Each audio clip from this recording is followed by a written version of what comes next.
You're listening to Comic Reflections, episode 18. Yep. I'm Nicholas Prom. And I'm Spencer Valadez. All right, let's get started. Yeah. All right, so, in case I'm sure you've noticed, Yeah. this is our first episode in 2 weeks. We skipped It is. last week.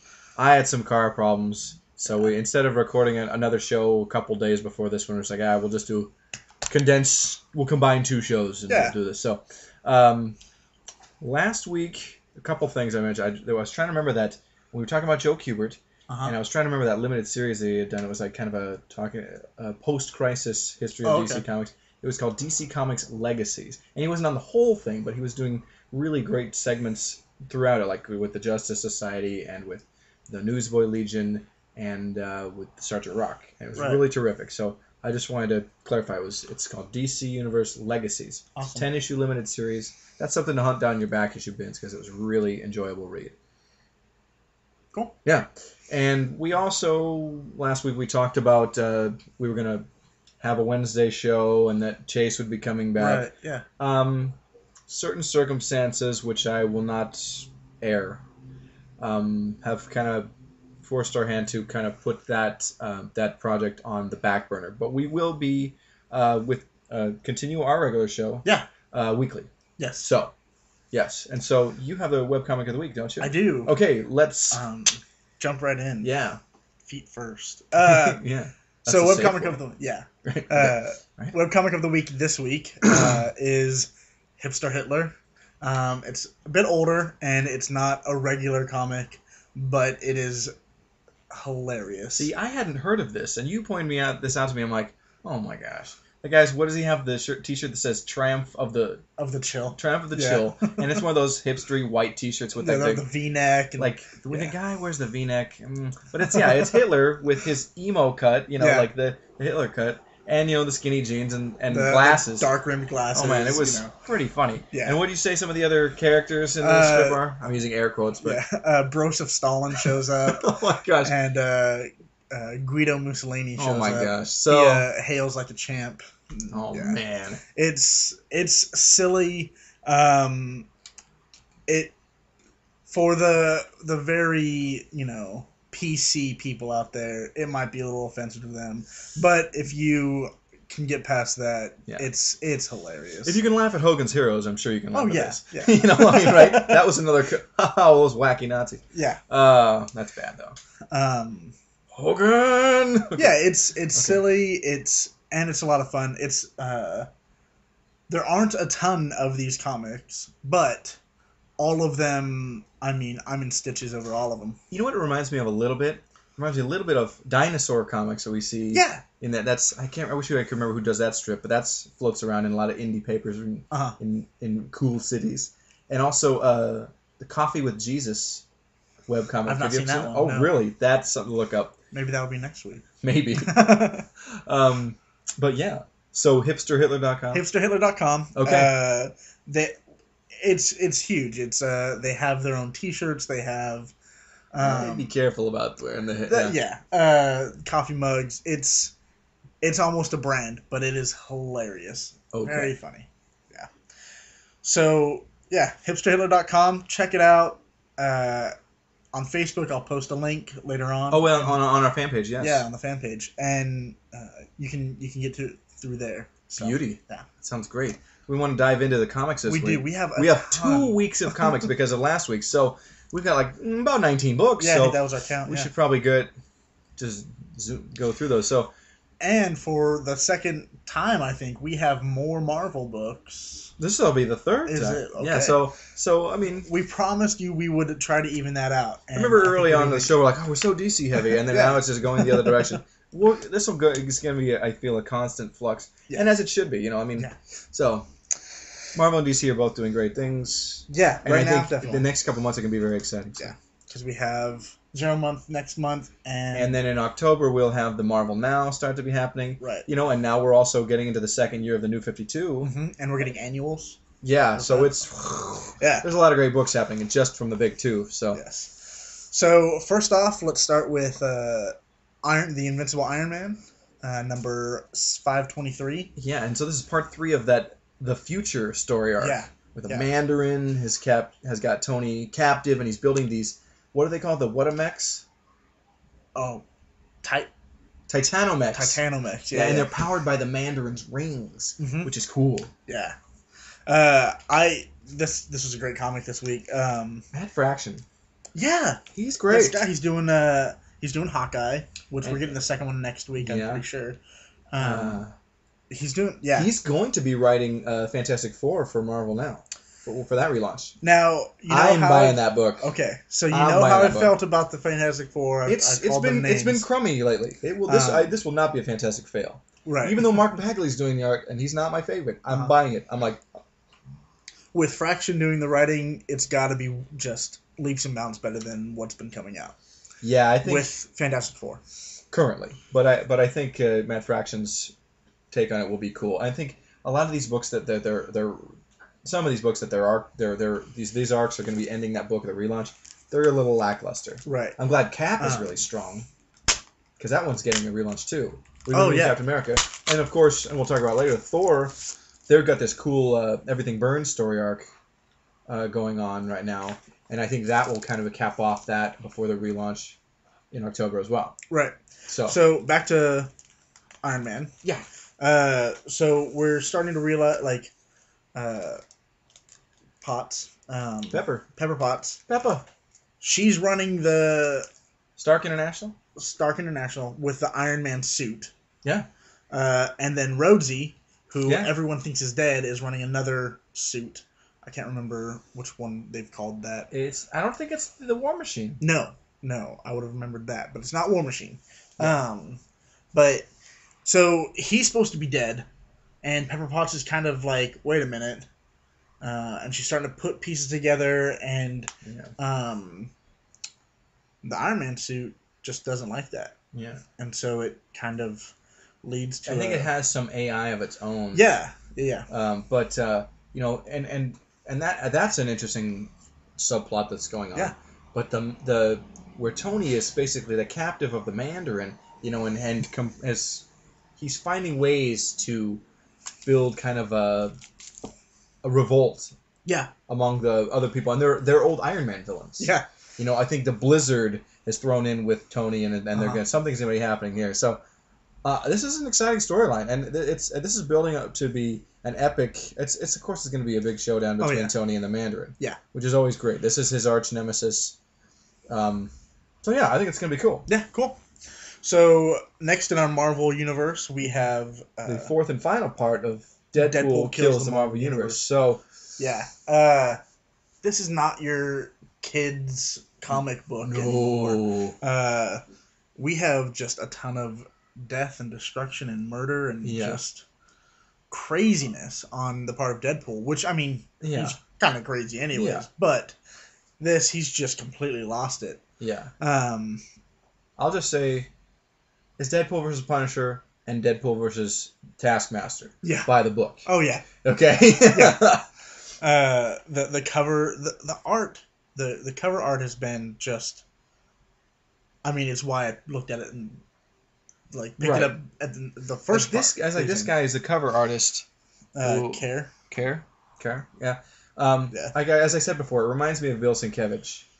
Okay. So, but then the interiors are, it's somebody else, and that's good. Talajic. Yeah, we know we're going to be butchering that. That's just tough. Yeah. Anyway, great book. Like Nick said, Punisher, Taskmaster. It's pretty sweet. Yeah, definitely. So we recently started picking up the Thor Journey into Mystery kind of things because of this Everything Burns crossover that's going to be happening. I thought, okay, this is going to be cool. This is something to pick up on. Definitely. This is Journey into Mystery number 642. Oh, sorry, we didn't. Oh, we did give you. Yeah, we did. Yeah. Number 4 for Deadpool. Anyway, number 642 of Journey into Mystery.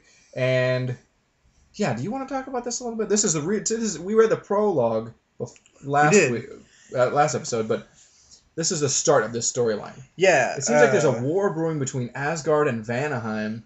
Yeah. And it's kind of all of young Loki's fault. Yeah. He teamed up with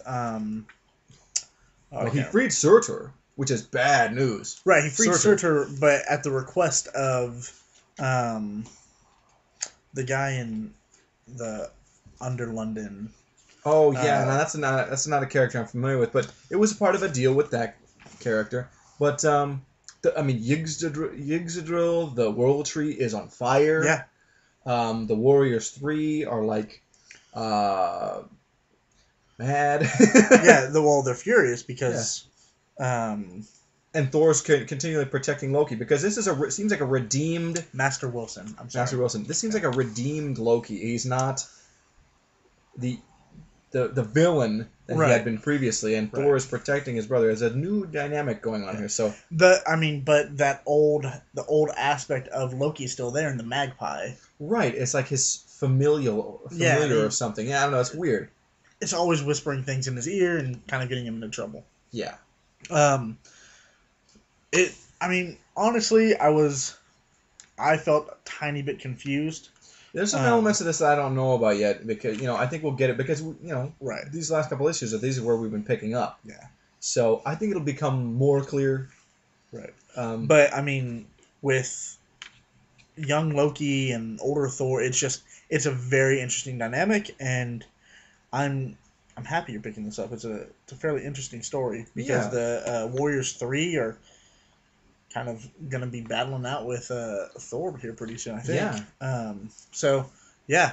It's a good book. Pick it up. Yeah. But also be picking up Thor. Because they're alternating every issue. Every couple of weeks you're going to part of this story. So next up is Punisher, number 14. Oh, man.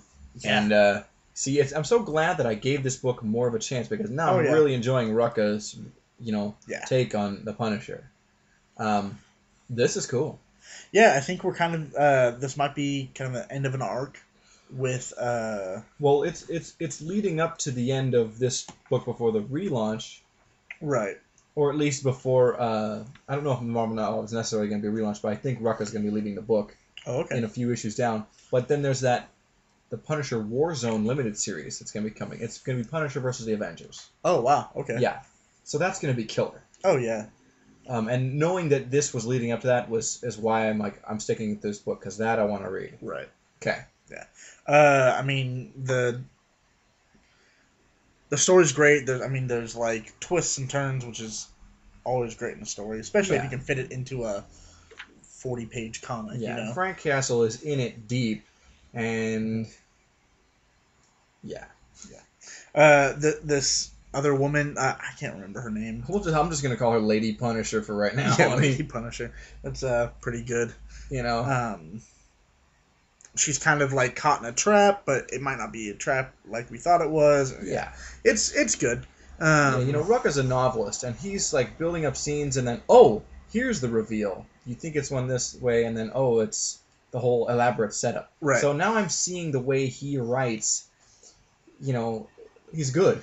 He's got an end in mind, and he's building backward from that, setting up this web of one thing, and allowing you from the start to think, this is where we're going to go. And then, surprise, that's what's happening. Very good. Very good. You don't see the elements of this plot from a mile away. I'm just re-looking at this. Is this webbing? Like, remember that issue, a couple of issues where they rated that thing where the supervillains were on that cruise ship where they were buying all those the superhero and supervillains equipment that had been captured. Right. Well, on that, Frank apparently got one of Spidey's web shooters. Right. So that does come into play in this story. Yeah. This is good. Yeah. If you're not already into Rucka's Punisher, it's a good place it's a good book to be reading.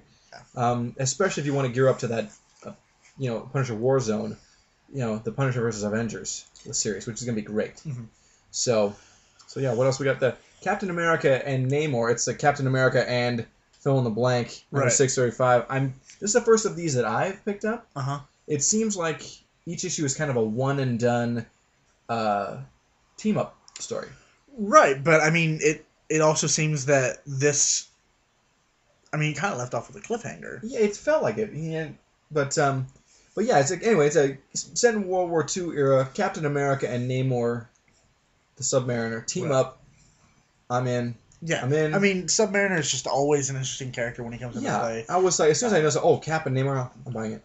Because for me, he's not a hero, But he's also not really a villain. The thing is, Namor, he's just kind of... I think he spent more time on the side of the angels, but he has gone back and forth, hero and villain, so much.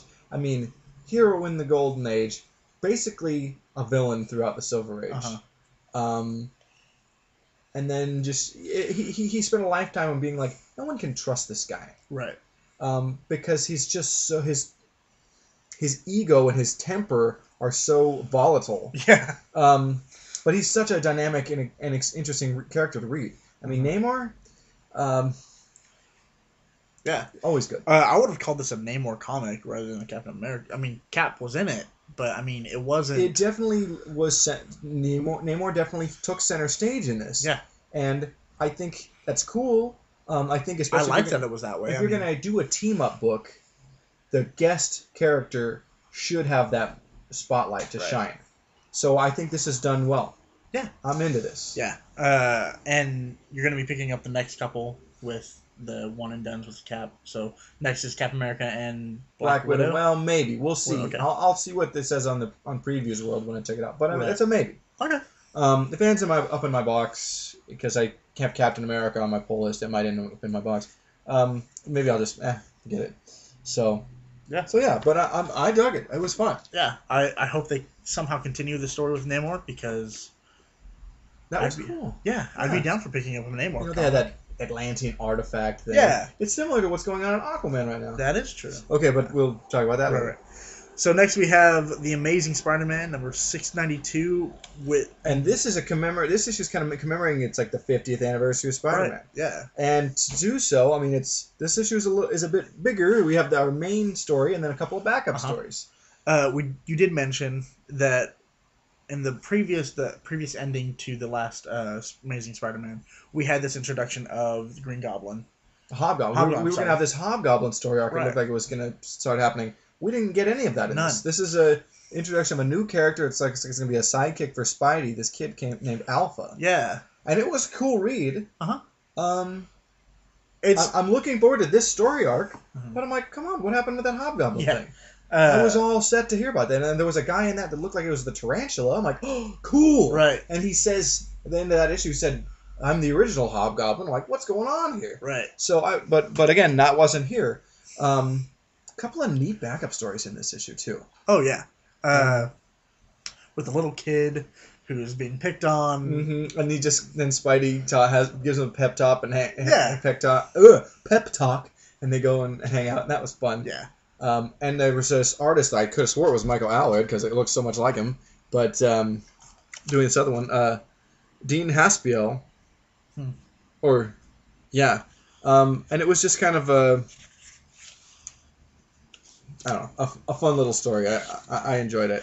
Yeah. It gets to show you the fun things that a superhero gets to do. It's not always punching someone in the face. But I feel like these backup stories were really like, oh, what a nice smile and a wink to like Spidey history, and just this is like the overall vibe of Spidey and also peering into that world a little on a different angle. So I really enjoyed this issue a lot. Yeah. So yeah, that's Amazing Spider-Man 692. Right. Let's talk about this Alpha kid for a second. Yeah, sorry. So he's just doused in the Parker particles. Right, because Peter's working at this that lab. What's it called? Not Horizon. That's no, that is right. It is Horizon Labs. Yeah. And anyway, this kid is there on a field trip, science trip, and a similar accident as to where Peter gets his powers gives this kid superpowers, and his other superhero pals like the Avengers and Fantastic Four you gotta keep an eye on this kid or something, and so because it's in a way kind of his fault. Right. The Pym particle was something that Peter unleashed, so yeah, the story's kind of delving into that, and this kid hasn't learned that great power and great responsibility hit. He's let it go straight to his head. Right. And takes care of the bully, the girl who doesn't pay attention to him, Yeah. Dives straight into it. And, I mean, it has consequences. I'm sure there'll be dire. Yeah. And so, this is cool. We get to see Spider-Man take on, instead of being the kid, or the young guy or the guy who gets kind of, no respect, Now he's the elder statesman Mm-hmm. in this. Even though the other superhero guys are like, you told him this or that, Right, like already. Yeah. So, it's cool. I think this is going to be a really fun story. Yeah. As it progresses. So, are we good with that book? Yeah, definitely. Okay. Did we say 692? Yeah, cool. We did. So now we have the issue 4, the conclusion of Mark Millar's limited series Super Crooks. This great thing about the supervillains. I'm so glad that things didn't turn out how they looked like they were going to at the end of last issue. That's all I'm going to say. Yeah. Mark Millar and Leinil Yu, who's going to be doing art on that new Hulk series with Mark Waid writing. Awesome. Gorgeous art. I don't want to really get into the plot, just like, this is a really enjoyable limited series. I say go pick up all 4 issues because they're really excellent. $20, you pick all 4, and I mean, you just have a great story.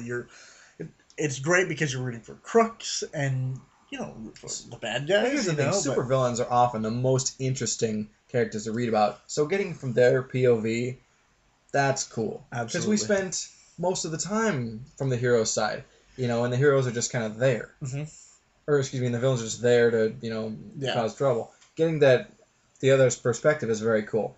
Mark Millar is one of the best writers in comics today, and I'm into just about anything he does. I'm digging this. I was nodding, by the way. Oh yeah, Spencer was nodding. Man, is the mic picking up your nods? I hope so. Okay, so yeah, Super Crooks number 4. Pick that up and get the other 3 issues. So. And finally, in our Marvel pull this week, and last week, I guess, is Winter Soldier number 9. Brubaker. I've been dying for this book. I love this story so much. Yeah. I spit when I talk. No, it's okay.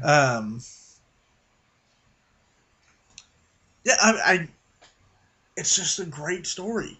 Yeah. It's espionage and brainwashing and fighting. And it's Bucky Barnes. And it's Bucky Barnes. And S.H.I.E.L.D.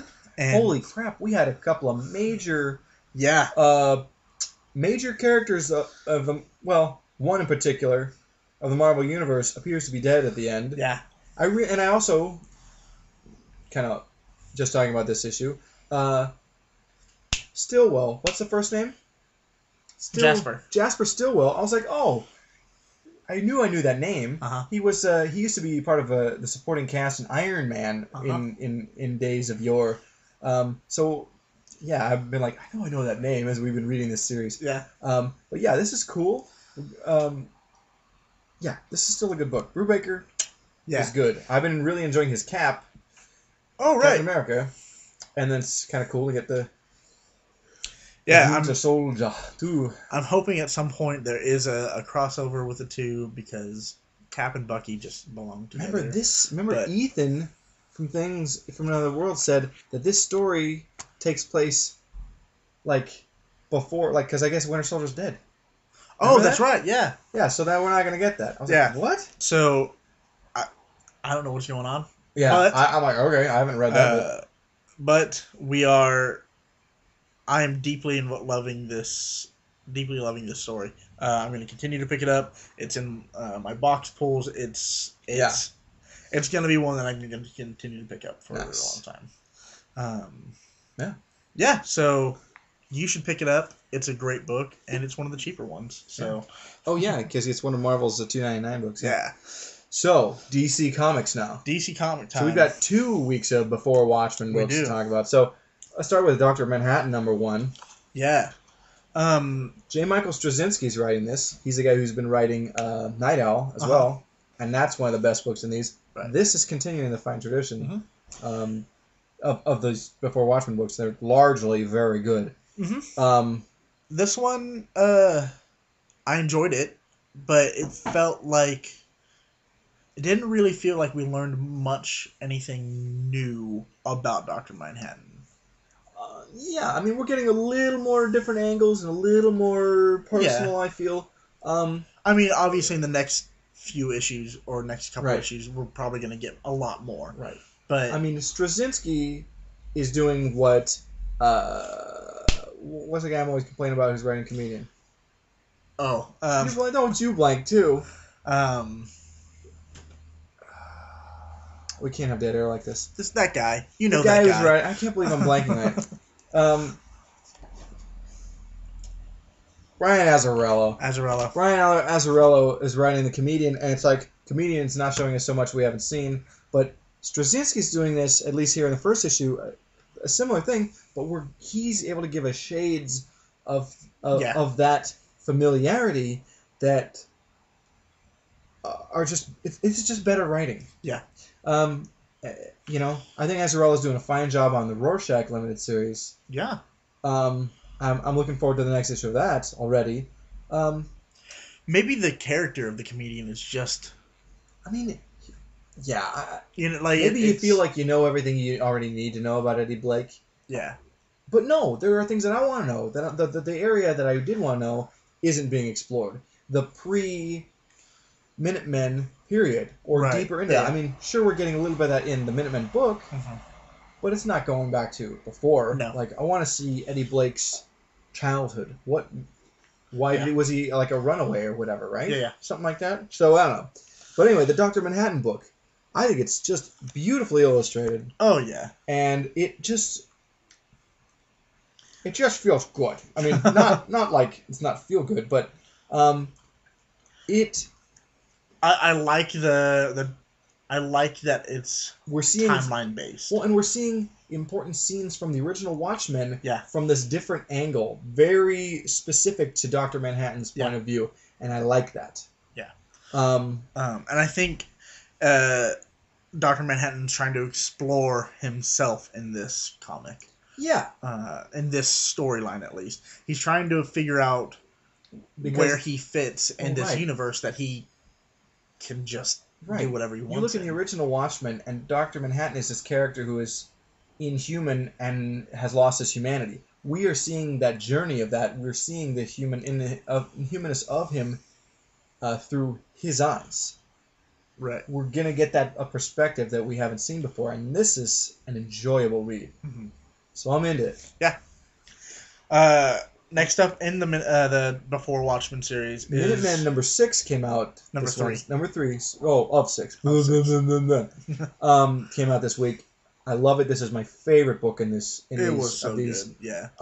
Darwin Cook writing and illustrating, and it's beautiful. Yeah. Like I said, looks like classic comics.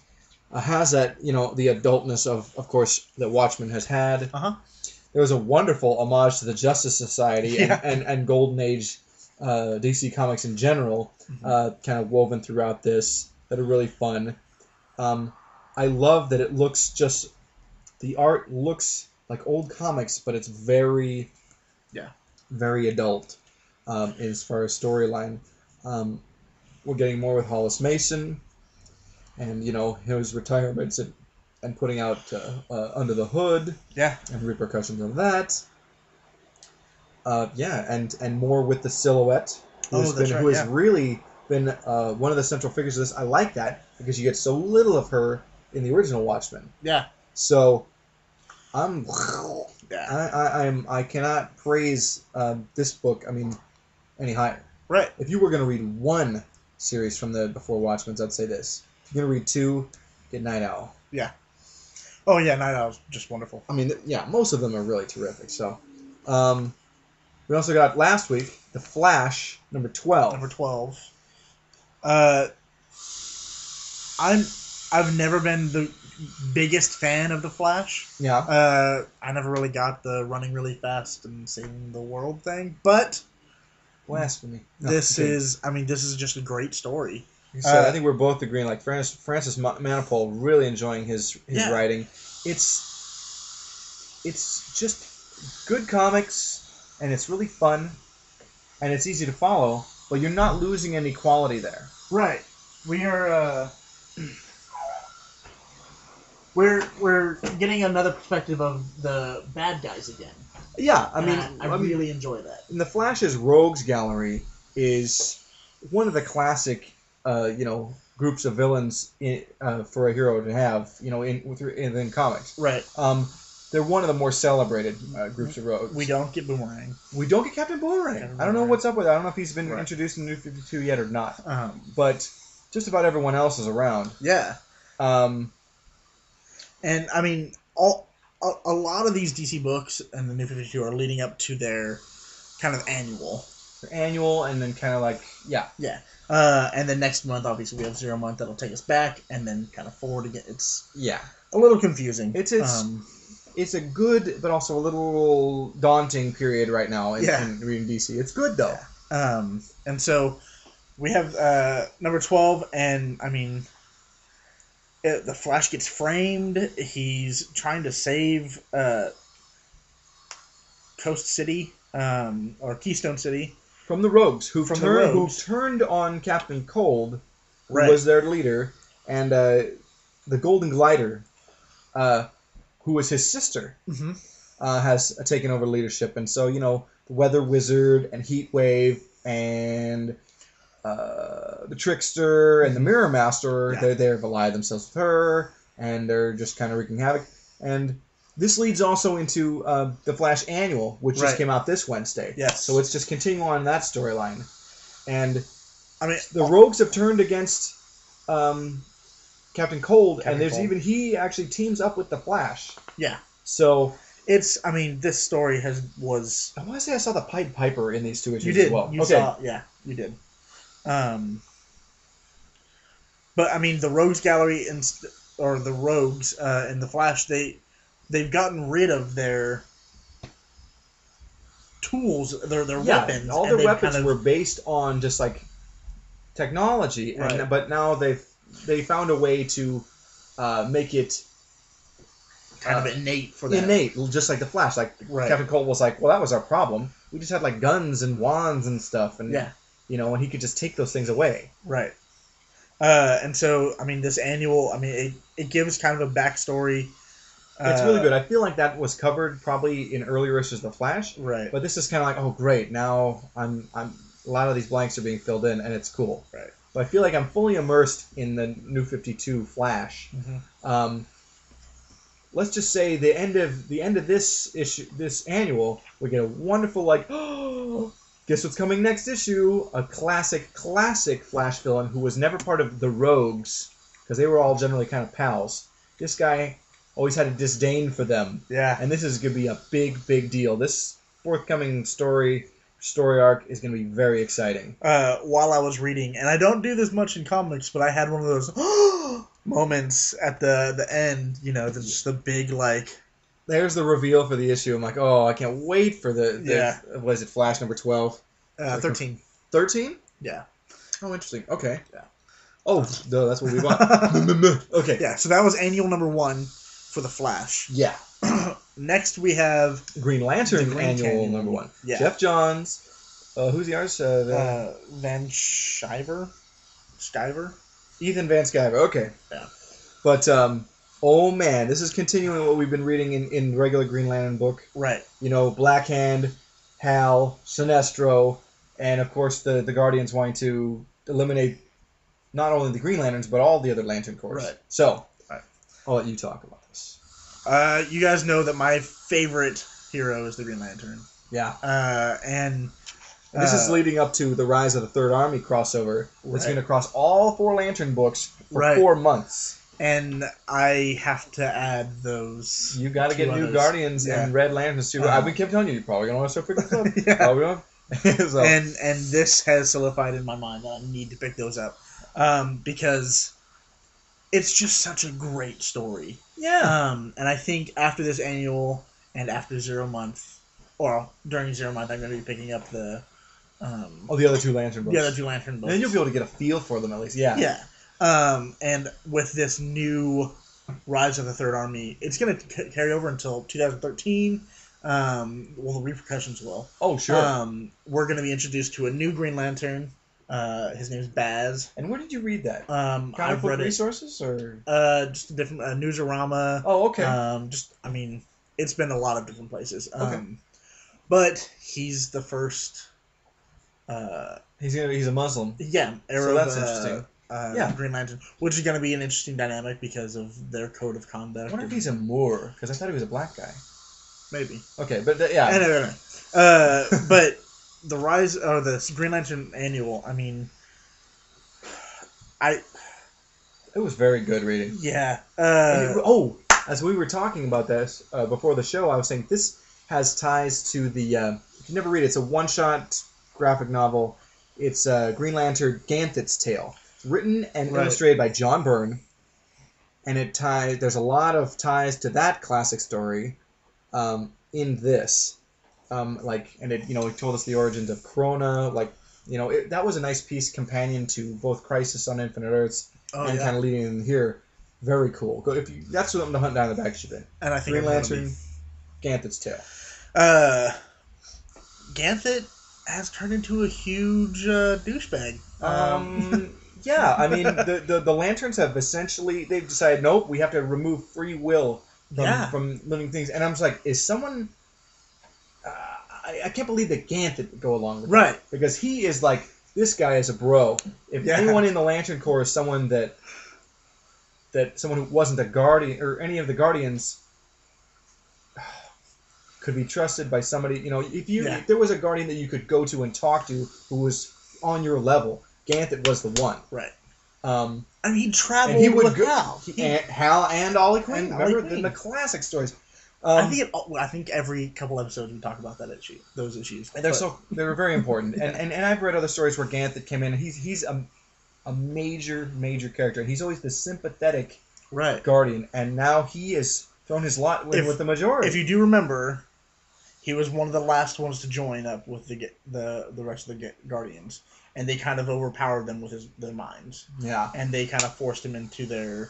But I wonder if there isn't an element of this that we don't understand. If something has forced the Guardian's hand or altered them, I wonder if maybe the Guardians are manipulating them from the antimatter universe. Yeah, there are other things that could be coming into play, but they've become complete fascists. Yeah, they want to control the universe, and they want to maintain order by removing free will. Right, which it's just awful.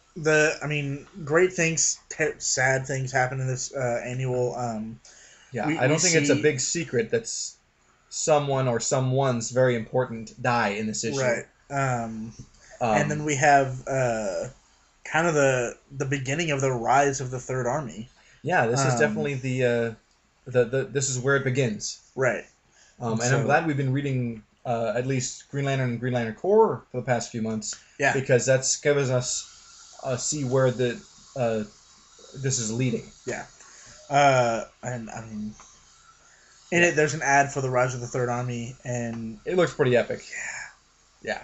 I'm so excited. Yeah. Because it's Jeff Johns, Peter Tomasi, Tony Bedard, and Peter Mulligan. I don't know the last two, but Tomasi those are the guys writing New Guardians and Red Lanterns. Yeah. But Tomasi and Jeff Johns have been really doing excellent writing. Absolutely. On both of the Lantern books that we have been reading. I'm really excited about what's happening with these books coming up. Yeah. I'd say get it. You're going to be a bit confused if you haven't been picking up your Lantern books previously. But you may just have to scour the Bagship bins. They will be worth it. Absolutely. Absolutely worth it. Here's a major book that came out this week, and this is going to be the talk. I mean, it's already been the talk of the comics world. All over the interwebs. Justice League number 12.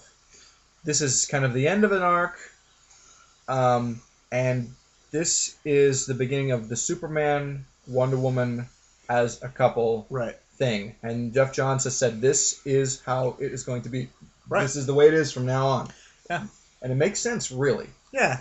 You don't have to have the Wonder Woman with a mortal boyfriend, Superman with Lois. It's like, that was always something that was never gonna work, and it always felt like it.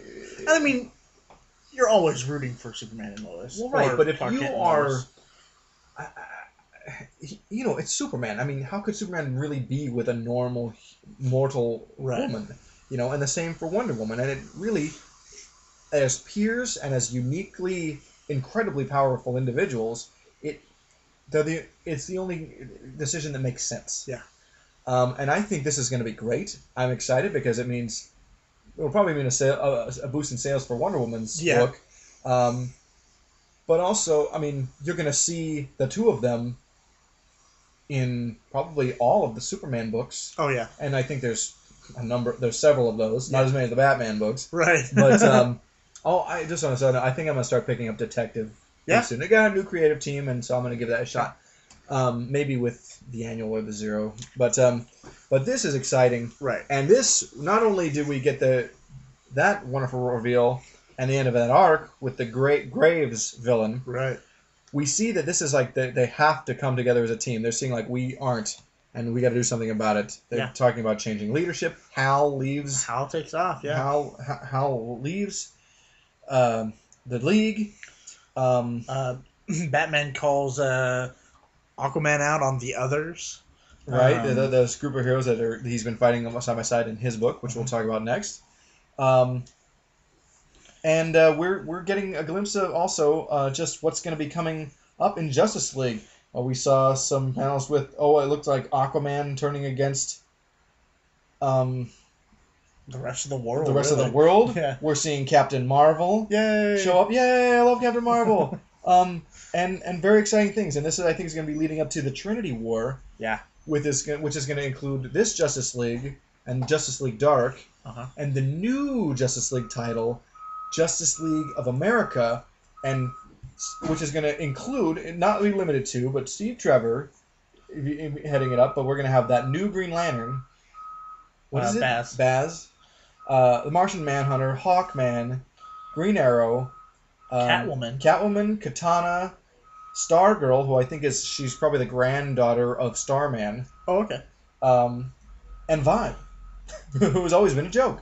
No, I'm not lying. But I think that's going to be very exciting. I'm like, right. You know how we've been talking about, man, this book, this is going to get good. Yeah. And now I'm seeing it's going to just start exploding into awesomeness. I'm glad I didn't drop it. And it's Jeff Johns. Yeah, well, but I was saying, like, it feels like he's slumming on this book. The other two books he's writing are incredible. Right. Aquaman, I'm so lost, but everything that's happening is rad. Yeah. And the art is beautiful. Yeah. So what else we got? We did get Aquaman number 12. Number 12. And I got the variant pencils. See, that's cool. Yeah. Oh, I didn't even see it was a gatefold, like you had the back cover. Yeah. Oh, it's the Black Manta. Yep. Oh, sweet. Yeah. Cool. I am kind of disappointed in myself. I've never given Aquaman a good shot. Boy, I hope that didn't show up on the show. Yeah. There's like construction going on near Spencer's apartment. It's okay. Yeah, but yeah, sorry about that, guys. Yeah. Well, you never give Aquaman a shot. You and everybody, okay? Yeah. But man, is he awesome in this or what? He is legit. He's too legit to quit. I'm starting to feel bad for him because he's got to deal with the stuff that's going on the surface. He's a man torn between two worlds and accepted by neither. Right. And I mean, they're writing. I'm not saying that they're writing him like Namor, like the Submariner over at Marvel, but they're making him as interesting and dynamic as Namor. Right. Which I like. Yeah. And he's gone off on his own. Yeah. To fight Black Manta, to figure out what Black Manta's doing. Black Manta's stealing this Atlantean relic. He just wants to destroy Aquaman and everyone around him. And so Aquaman takes off by himself and says, "I'm going to take care of this." And the others, which is Vishtak, who I think was a Rocket Red. I'm not sure. That name is so familiar. But anyway, we read it, and there's like Jungle Girl. I don't know who these characters are. This is part of my confusion. They're cool though. Yeah. And Mera has a really strong presence in this book. Yeah, she is intense. She's great. Yeah. If you've read Blackest Night, man, she's really great in that. And I'm going through that now. Yeah. So you know exactly what I'm talking about. Not yet. Oh, well, I thought she showed up pretty early on in that book. Oh, okay. Look at this. This art is really good. What's his name? Rice. It's not on the cover. This is. Ivan Rice. Ivan Rice. Really. Yeah, he's doing enjoy his art. A great job here. The full page spread. That's just. Yeah, it's a double page splash panel. Yeah. It's just awesome. We you convinced me to pick this up, and I thank you for it. You are welcome. Because the story, I mean, we're coming in super late. Really, and it's like we don't know what's going on, but it's like it's so interesting. Yeah. The characters, it looks and reads so well, even though we're trying to piece together what's actually happening. Yeah. I mean, Jeff Johns has got a really layered thing going on in this book. It's like Matt Fraction in Iron Man. Yeah. There's lots of things going on. It's really good. Right. Unlike even that Fantastic Four that had lots of going on. And we're like, what the heck is going on? I didn't care. Yeah. So that's all for our DC and Marvel books. It is. So we got X-O Manowar #4. Yes, from Valiant.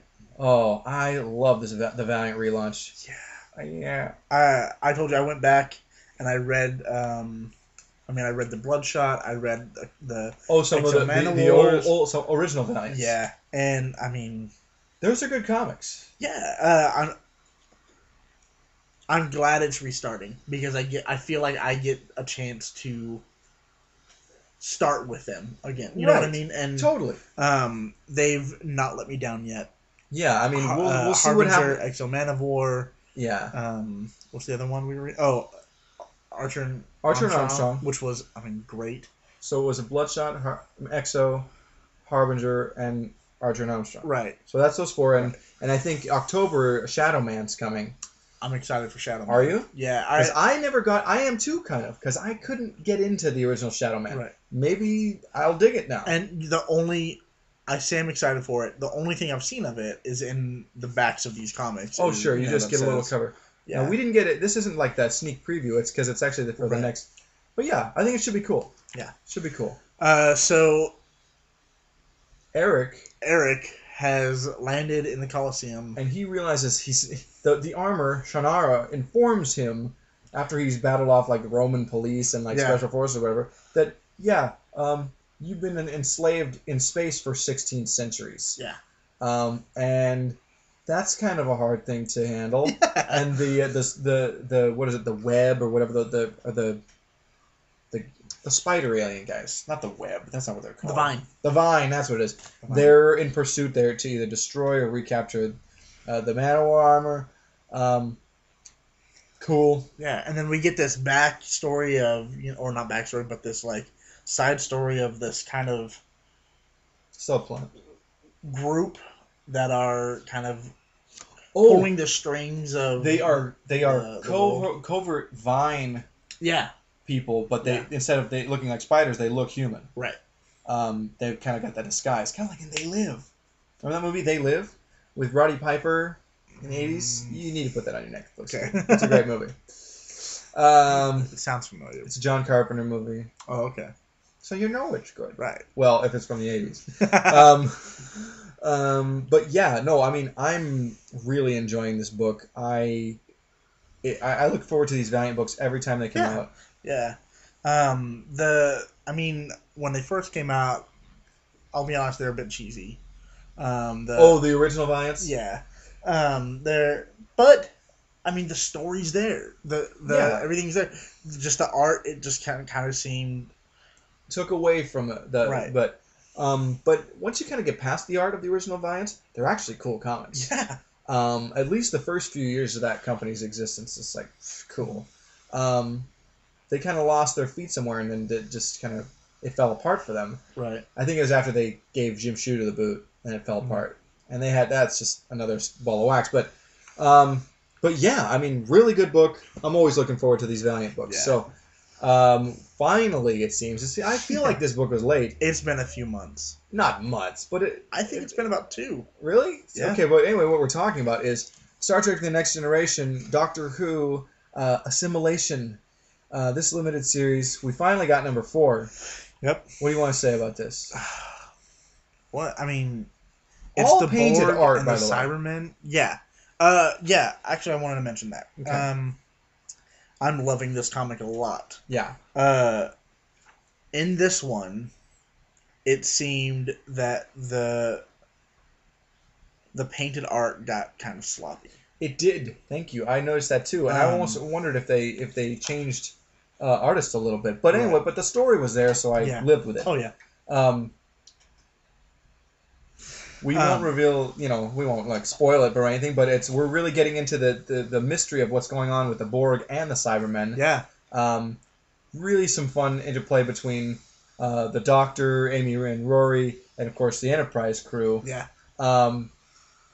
Exciting. And I think, boy, the people the writer, Tipton. Yep. Scott and David Tipton, they're brothers, I'm assuming. Mm-hmm. What are the odds that they just like no relation? Right. These guys clearly know how to write the dialogue for these characters. Oh, well, yeah. and that's where you're gonna a book based on a licensed property lives or dies. Mm-hmm. If this doesn't read like if you don't hear the voice of that character as you're reading it, fail. Yeah. But they're succeeding here. The cheekiness of the Doctor, the kind of almost annoyed voice of Amy Pond with the Doctor and Rory. But see, I can almost see like if someone. This is not the problem with things like this is. If you're not someone who's watched Doctor Who, you're gonna think this is lame. Yeah, that's true. And so if you're not a Doctor Who fan, I wouldn't suggest picking this up because I don't know. Maybe it's like maybe I'll check that show out. So you never know. If you're already a Star Trek Next Generation watcher. Yeah. So I don't know. And they have Picard down. Yeah. So. I think so. But yeah, the only thing this week, the other issues were great. But this week, it seemed the art was a bit sloppy, kind of rushed almost. Yeah, well, there was probably... painted artwork, it takes a little longer than doing pencils and ink, okay? But you would think that they would have just got it done already before they started publishing. Right. But I bet IDW was just kind of like, well, we need a stopgap before we continue the Doctor Who ongoing. Let's get this going. Mm-hmm. But yeah, this issue's definitely rushed, and it was late. Yeah. Is the Doctor Who ongoing something that you're going to be picking up at all? Yeah. They have an annual coming out on Wednesday, and I'll be getting that, too. Okay. So, and I think that means that the ongoing will be starting up again, too. Okay. It seems like every year or so they just do a new volume, like get new number ones. Okay. But it goes for, I think, I could be wrong. I don't know. But, so finally, from Dynamite, your Lone Ranger Snake of Iron number 2, yeah.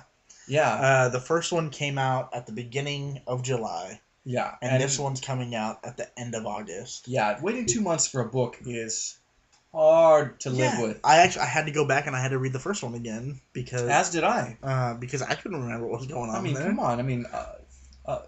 2 months? Yeah. Well, we read a lot of comics in between there. Yeah. So, great story. I enjoy it. It's Chuck Dixon. Like, he's written a lot of Batman stuff. Uh-huh. That's what I remember him from. And Robin Solo, Tim Drake. So he's a veteran comics writer, and he's very good. He's getting the historical context down. Absolutely, yeah. Really enjoyable art. This is just good. This is good comics, yo. We have 2 stories kind of going along at the same time. We have Tonto and On the Train. Mm-hmm. The Snake of Iron. Right. Love it. And then we have the Ranger with this woman from Chicago. On a camel. Yeah, on a camel, which is kind of the spirit horse that the natives have kind of picked up. And, like, as part of their prophecy. And so we'll see where these stories kind of come together. Because, they're not far from each other. They're about 40 miles from each other right now. Well, yeah. But in the 1800s, 40 miles is a journey. But, we have... I'm so excited for the next couple issues, which are coming out this next month. Both of them. Weird. So, yeah, it seems like Dynamite and IDW have weird publishing schedules. Yeah. I think they're more on the indie side of comics, so, sometimes it's hard to get, books out on time. Oh, yeah.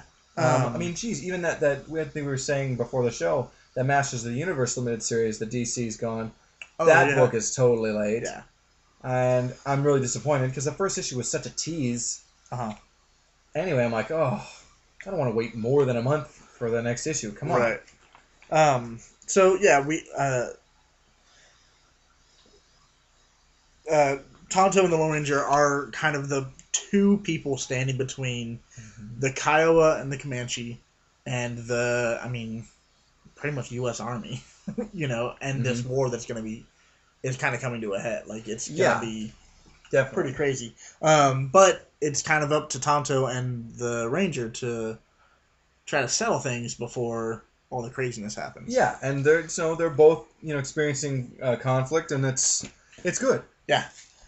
So our last book for this episode. Yeah, is from Dark Horse. It's Lobster Johnson, The Prayer of Neferu. Yeah, and it's a one-shot. Yeah. Lobster Johnson's this cool kind of like 30s pulp hero. Think like Golden Age comics or old pulps. It's a very it's very Doc Savage, the Shadow type of character. And I think he's cool. And reading this, I can see you were saying you weren't too into it. Yeah. It's not a great book to come in on him, unfortunately. No. One-shots usually are. Yeah. And, I mean, you said... I trust what you say. Mm-hmm. And so when you say pick up a book, well, okay. I'm going to give it a shot. Sure. But Lobster Johnson, I think it's been a little while since I read it. And I'll probably try to read it again coming up here soon. Mm-hmm. But for me, the art seemed unfinished, and it felt kind of cartoony. I know. I think the cartooniness was, I'm sure, intended for this. I wasn't sure if it was, and yeah. Since I wasn't sure, I assumed it wasn't. And so with the bang bang pow whack, and then the insert line, crack here, insert a wisecrack here kind of. Oh, sure. Thing. And you haven't watched much old movie serials, have you? No. See, I guess I get what this is about. Okay. I get where they're going. It's meant to be like old movies, old pulps, old comics. Those kinds of gun blazing heroes that were not necessarily too worried about killing a bad guy if they needed to. And Indiana Jones, right? Or the Phantom, or on and on. Right. I mean, you said you enjoyed it, picked it up, and so I don't know.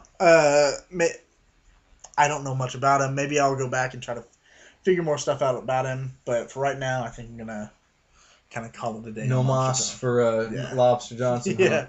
Huh? Okay. Well, I think that's about it for the show today. Yeah. Thank you again for listening. You can email us at comic.reflections@gmail.com. That's true. Look us up on Facebook. Just search Comic Reflections. Like us there. Uh-huh. And, yes, we will see you again next week. We will. Be good to one another. And each other.